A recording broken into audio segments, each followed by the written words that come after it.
யார்டா அது தேங்காய் உருட்டிட்டு நடந்துட்டு இருக்காங்கன்னு பார்க்குறீங்களாங்க? வேறு யாரும் இல்லைங்க, எங்கள் மாமனார் தாங்க. நம்ம தோட்டத்தில் வந்து பார்த்திங்கன்னா கிணத்துல தண்ணி சுத்தமாக ட்ரை ஆயிடுச்சுங்க.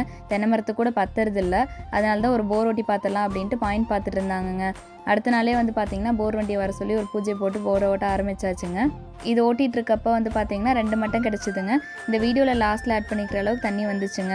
இதுக்கு கம்ப்ரெசர் போடலாமா இல்லை மோட்டார் போடலாமா அப்படின்ட்டு உங்கள் எக்ஸ்பீரியன்ஸில் ஏதாவது சஜஷன்ஸ் இருந்தால் கமெண்ட்ஸில் சொல்லுங்கள். நாங்கள் என்ன ஃபைனலாக போட்டோம் அப்படின்றது நெக்ஸ்ட் வீடியோவில் போடுறோங்க.